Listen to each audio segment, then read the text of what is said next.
G'day, it's Robbie again.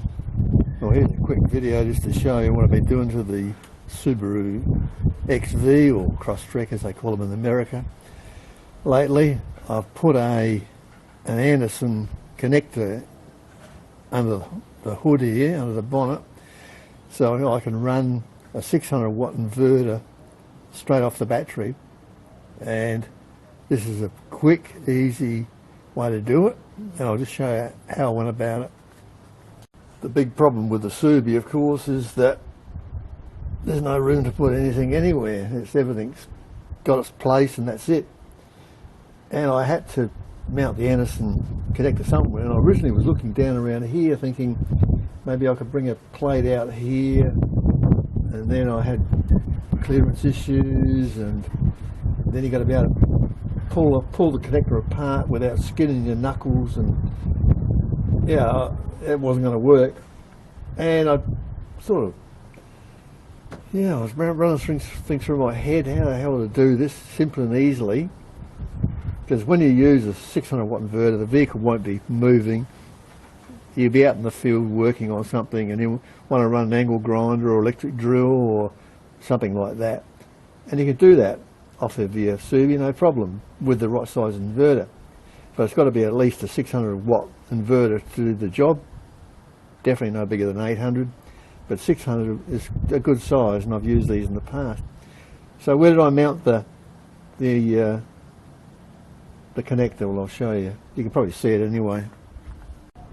So here it is.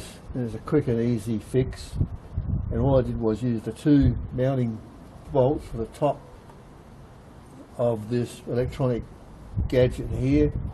This is very securely mounted. It's braced against the suspension tower with a good strong bracket, and it's also bolted in the bottom.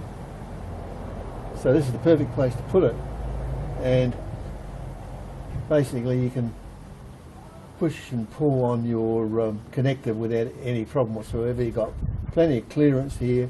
It clears the bonnet, so it's a right angle plate using those two top bolts. Comes across 90 degrees, and then you just mount your connector on top of that, and you run a active lead straight down to the positive on the battery.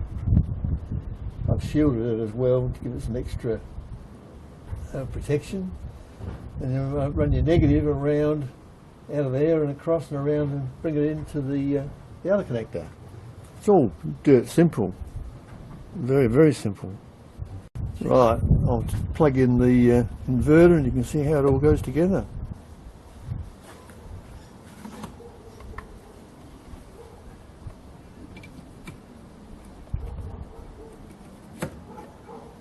That's it.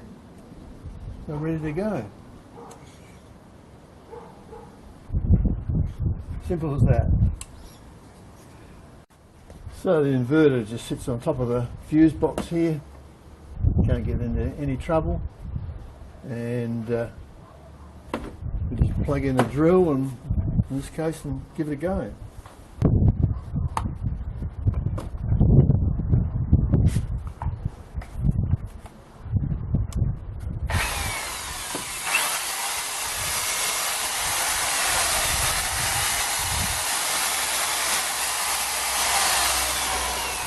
Yeah, when the bonnet comes down, I mean, you could put the hood down if it was raining and just rest it on top. It's not going to matter.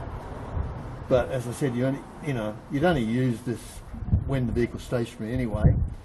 You can put a little 150 watt one inside using the cigarette lighter if you want to, say, charge up a laptop or something. But if you want to run power tools like this, or angle grinder, or head trimmer or something, you're going to have 600 watts definitely. Maybe 800. Now these batteries are a type of sort of heavy duty battery made for stop start work, so heavy discharge on them won't hurt them. They're actually better than a standard battery, and in this case it should handle 600 watts, no problem whatsoever. So anyway, there you go. There's a quick little project you can get up to. You can light up the night with lights, or use power tools or whatever. Run it off the car. Easy peasy. Okay, that's how you do it. See you next time. Cheers.